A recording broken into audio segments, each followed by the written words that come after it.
আসসালামু আলাইকুম প্রিয় দর্শক, আমিরুল মোমিনিন মানিক আপনাদের প্রত্যেককে আমন্ত্রণ জানাচ্ছি চেঞ্জ টিভির এই পর্যালোচনায়। আমাদের পর্যালোচনার বিষয় হচ্ছে এরদোয়ানকে গুরু মানলেন ট্রাম্প, বিশ্বকে বাঁচালো ইরান। এরদোয়ানকে এখন গুরু মানা ছাড়া ট্রাম্পের আর কোনো উপায় নেই। মধ্যপ্রাচ্য থেকে তো পাত্তাড়ি গুটিয়ে নিয়েছেন তিনি, কিন্তু তবুও সম্পর্কের সূত্র বজায় রাখতে হলে এখন মার্কিন যুক্তরাষ্ট্রের সামনে কেবল ভরসা তুরস্ক। তুরস্কের প্রেসিডেন্ট রিসেপ তাইপ এরদোয়ানের সঙ্গে মার্কিন প্রেসিডেন্ট ডোনাল্ড ট্রাম্পের একটা চমৎকার সম্পর্ক রয়েছে, সেটা আমরা জানি। কিন্তু বিশ্লেষকরা বলেন তুরস্কের প্রেসিডেন্ট রিসেপ তাইপ এরদোয়ান এমন কৌশলী এবং চালাক, তিনি আঙ্কারার স্বার্থ ছাড়া আর কিছুই বোঝেন না। তিনি যে বুদ্ধিমত্তার দিয়ে দূরদর্শিতার সঙ্গে এগিয়ে চলছেন, তার মূল উদ্দেশ্যটি হচ্ছে তুরস্কের লাভ। যে কারণে দর্শক দেখতে পাচ্ছেন যে 23 বছর ধরে একচ্ছত্রভাবে ক্ষমতায় আছেন রিসেপ তাইপ এরদোয়ান।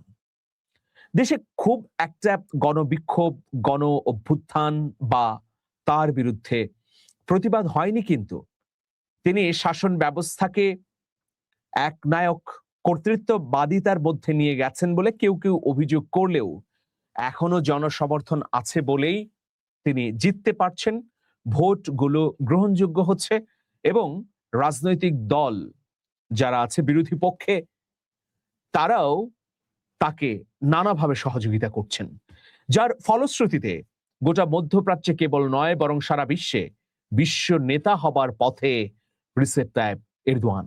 অনেকে এরদোয়ানকে তুর্কি সুলতান বলে থাকেন, অনেকে বলেন যে রিসেপ তাইপ এরদোয়ান মূলত উসমানীয় খেলাফতের সেই ধ্যান ধারণা, চিন্তা চেতনা এবং আদর্শকে সামনে রেখেই তুরস্ককে গত 23 বছর ধরে পুনর্গঠন করছেন। তো যাই হোক প্রিয় দর্শক, একটা ঘটনা আপনাদেরকে জানাতে চাই, ঘটনা দিয়ে এই আলোচনা শুরু করতে চাই। এই যুদ্ধকালীন অবস্থার মধ্যে ইসরায়েলের প্রধানমন্ত্রী নেতানিয়াহু তিনি ফোন করেছিলেন ডোনাল্ড ট্রাম্পকে, ফোন করে তুরস্কের পক্ষ থেকে ইসরায়েলকে আক্রমণ করার একটা আশঙ্কার বার্তা দেন ট্রাম্পকে। এই ধরনের মন্তব্যের পর ট্রাম্প ক্ষুব্ধ হয়ে উঠেন। তিনি বলেন যে তুরস্কের সাথে আমাদের চমৎকার সম্পর্ক রয়েছে, তুরস্ক আমাদের ঘনিষ্ঠ বন্ধু, সুতরাং রিসেপ তাইপ এরদোয়ান বা তুরস্কের বিরুদ্ধে আমরা কোনো কথা বলবো না, কোনো অভিযান পরিচালনা করব না এবং বন্ধুত্বপূর্ণ সম্পর্ক বজায় রাখব।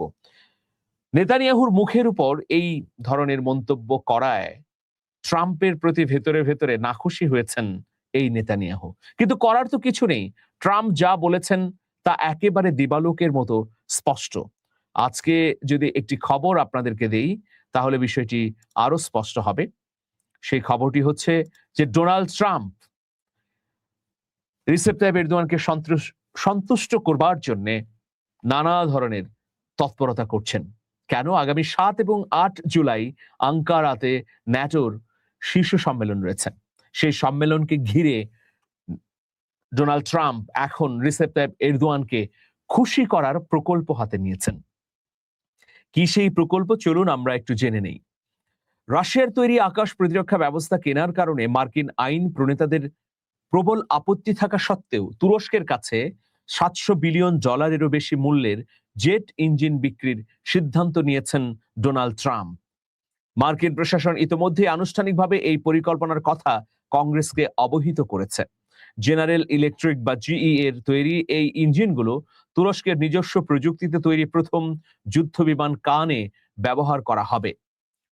কংগ্রেসকে দেয়া এক বিজ্ঞপ্তিতে মার্কিন পররাষ্ট্র মন্ত্রণালয় জানিয়েছে, রাজনৈতিক, সামরিক, অর্থনৈতিক, মানবাধিকার এবং অস্ত্র নিয়ন্ত্রণ সংক্রান্ত সব দিক বিবেচনা করেই এই রপ্তানি লাইসেন্স দেওয়ার সিদ্ধান্ত নেওয়া হয়েছে।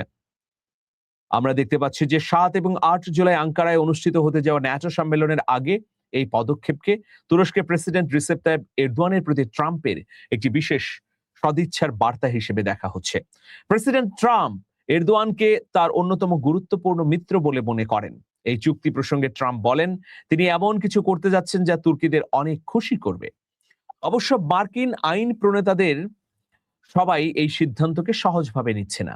বিশেষ করে ডেমোক্রেট দলের প্রতিনিধিরা এই চুক্তির তীব্র বিরোধিতা করেছেন। প্রতিনিধি প্রতিনিধি পরিষদের পররাষ্ট্র বিষয়ক কমিটির শীর্ষ ডেমোক্রেট গ্রেগরি মিক্স ক্ষোভ প্রকাশ করে বলেন যে তুরস্কের S-400 ক্ষেপণাস্ত্র ব্যবস্থা এবং দ্বিপাক্ষিক সম্পর্কের উপর এর প্রভাব নিয়ে প্রশাসন তাকে পর্যাপ্ত তথ্য দেয়নি। এছাড়া প্রতিনিধি ক্রিস পাপাস এবং ডিনা টাইটাসও এই চুক্তির বিরোধিতা করেছেন। টাইটাস জানান, ট্রাম্প এই সিদ্ধান্ত বহাল রাখলে তিনি এই জেট ইঞ্জিন বিক্রির বিরুদ্ধে কংগ্রেসে প্রস্তাব আনবেন। নিয়ম অনুযায়ী কংগ্রেস চাইলে আগামী 15 দিনের মধ্যে এই চুক্তি বাতিলের জন্য যৌথ প্রস্তাব আনতে পারে। তবে তা পাশ হতে হলে কংগ্রেসের উভয় কক্ষের অনুমোদন লাগবে এবং প্রেসিডেন্ট ট্রাম্পের এই প্রস্তাবে ভেটো দেওয়ার সক্ষমতা রয়েছে। 2019 সালে রাশিয়ার কাছ থেকে S-400 প্রতিরক্ষা ব্যবস্থা কেনার পর থেকে ওয়াশিংটন ও আঙ্কারার মধ্যে সম্পর্কের টানাপোড়েন শুরু হয়। এর প্রতিক্রিয়ায় যুক্তরাষ্ট্র তুরস্কের উপর নিষেধাজ্ঞা দেয় এবং তাদের F-35 যুদ্ধবিমান কর্মসূচি থেকে তুরস্ককে বাদ দিয়ে দেয়। পশ্চিমা দেশগুলোর সাথে এই দূরত্বের কারণেই মূলত 2016 সালে তুরস্ক নিজস্ব প্রযুক্তিতে যুদ্ধবিমান তৈরির কান প্রকল্প হাতে নেয়। তবে তুর্কি কর্মকর্তারা স্বীকার করেছেন, বিমান বাহিনীর প্রধান শক্তি মার্কিন F-16 বিমানগুলোকে পুরোপুরি প্রতিস্থাপন করতে তাদের আরো বহু বছর সময় লাগবে। সব মিলিয়ে ট্রাম্পের এই নতুন চুক্তি দুই দেশের বরফাবৃত সামরিক সম্পর্কে একটি নতুন মোড় আনতে পারে বলে ধারণা করা হচ্ছে। এখন প্রশ্ন হচ্ছে যে কেন ডোনাল্ড ট্রাম্প রিসেপ তাইয়্যিপকে খুশি করছেন। প্রথমত, ন্যাটোতে মার্কিন যুক্তরাষ্ট্র তুরস্ককে প্রধানতম মিত্র মনে করে। দ্বিতীয়ত, মধ্যপ্রাচ্যে এখন যে কোনো দুতিয়ালি মধ্যস্থতার ক্ষেত্রে তুরস্কের উপর নির্ভর করছে ডোনাল্ড ট্রাম্প প্রশাসন। তৃতীয়ত, মধ্যপ্রাচ্যে অর্থনৈতিক স্বাভাবিকতা অব্যাহত রাখার জন্যে যখন মধ্যপ্রাচ্যের শক্তিশালী রাষ্ট্রগুলো প্রায় ছুড়ে ফেলেছে মার্কিন যুক্তরাষ্ট্রকে, তখন সামনে কেবল তুরস্কই রয়েছে। তুরস্কের সঙ্গে ট্রাম্প প্রশাসনের যে চমৎকার সম্পর্ক, সেটি বাইডেন প্রশাসনের সময় ছিল না। ট্রাম্প ক্ষমতায় আসার পর দ্বিতীয় দফায় এরদোয়ানের সঙ্গে সম্পর্ক উষ্ণতার দিকে গেছে। এই উষ্ণ সম্পর্ককে কাজে লাগিয়ে মধ্যপ্রাচ্যে একটি প্রভাব জিইয়ে রাখতে চায় ডোনাল্ড ট্রাম্প প্রশাসন। তাছাড়া মুসলিম বিশ্বের যে কোনো ইস্যুতে মার্কিন যুক্তরাষ্ট্রের ট্রাম্প প্রশাসন তুরস্ককে অভিভাবক মনে করে।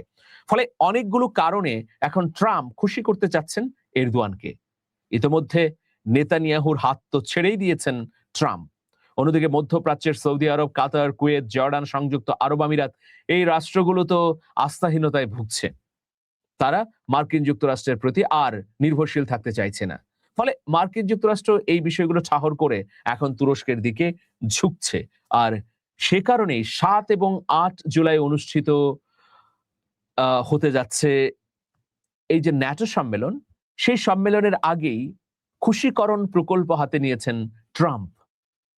দেখা যাক শেষ পর্যন্ত কৌশলী রিসেপ তাইয়্যিপ এরদোয়ান খুশি হন কিনা। দর্শক, এই খবরের আরেক প্রান্তে আরেকটি বিষয় রয়েছে। সেই বিষয়টি কি? সেটি হচ্ছে যে ইরান প্রসঙ্গ।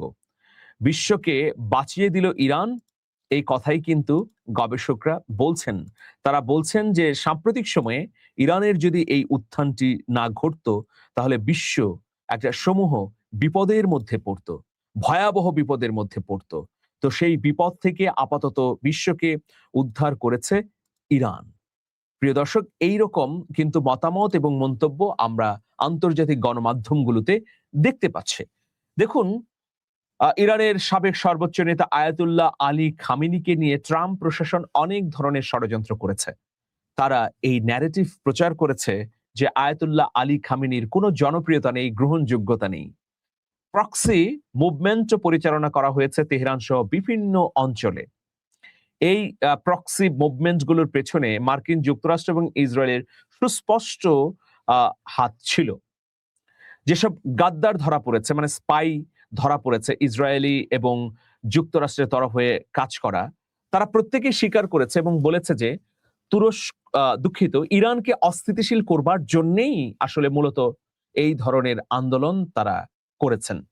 গত জানুয়ারিতেও ভয়াবহ আন্দোলন হয়েছে ইরানে। ফলে আমরা এখন কি দেখতে পাচ্ছি যে এত সব ষড়যন্ত্র চক্রান্তকে ডিঙিয়ে যখন আয়াতুল্লাহ আলী খামেনির জানাজার অনুষ্ঠানে সপ্তাহব্যাপী লাখ লাখ মানুষ ইরানের রাস্তায় নেমে আসে, অনেক প্রতিষ্ঠান বা গবেষণা সংস্থাগুলো বা বিশ্লেষণী সংস্থাগুলো বলছে যে লাখ লাখ নয়, বরং কয়েক কোটি মানুষ গত 7 দিনে তাদের সর্বোচ্চ নেতার জানাজা অনুষ্ঠানে সমবেত হয়েছে। আজকে যে র্যালিটি হয়েছে, শোক র্যালি, সেই র্যালিতে কোটি মানুষেরও বেশি উপস্থিত হয়েছে। আপনারা একটা ছবি নিশ্চয়ই দেখছেন। তো এই যে মানুষের উপস্থিত হওয়া, আয়াতুল্লাহ আলী খামেনির প্রতি মানুষের জনপ্রিয়তা এখনো বহমান থাকা, হিজাবি নন হিজাবি সাধারণ মানুষ, বিভিন্ন মত পথের মানুষ ইরানের পক্ষে দাঁড়িয়েছে এই মার্কিন যুক্তরাষ্ট্রের আগ্রাসনের মধ্যেও, এটা নিশ্চিতভাবেই সমগ্র বিশ্বে একটা শক্তির ভারসাম্য তৈরি করেছে। যদি ইরান এই ধরনের সক্ষমতা না দেখাতে পারত, তার সর্বোচ্চ নেতার প্রতি মানুষের যে আকৃষ্ট হওয়া, জনপ্রিয়তা বা গ্রহণযোগ্যতা এখনো আছে, সেটা যদি না দৃশ্যমান হতো, তাহলে ডোনাল্ড ট্রাম্প প্রশাসন আরো বেপরোয়া হয়ে উঠত। তারা আরো নতুন নতুন দেশে আগ্রাসন চালাবার সাহস এবং প্রেরণা পেত। কিন্তু তাদের প্রেরণা, সাহস সকল কিছু মুখ থুবড়ে পড়েছে এক জানাজা অনুষ্ঠান দেখে। ডোনাল্ড ট্রাম্প তো স্বীকারই করেছেন যে আমি অবাক, বিস্মিত, এখনো আয়াতুল্লাহ আলী খামেনিকে এত লোক ভালোবাসে। তো প্রিয় দর্শক, বুঝতেই পারছেন যে একটা প্রচন্ড ধাক্কা খেলো এর মধ্য দিয়ে মার্কিন প্রশাসন। ভবিষ্যতে মধ্যপ্রাচ্যের কোন রাষ্ট্রে আগ্রাসন চালাবার আগে বহুবার তাদের ভাবতে হবে। প্রিয় দর্শক, পৃথিবীতে ন্যায্যতা আসুক, মজলুম মানুষের বিজয় হোক, এটাই আমাদের প্রত্যাশা। সবাই অনেক অনেক ভালো থাকবেন। শুভেচ্ছা নিরন্তর। আল্লাহ হাফেজ।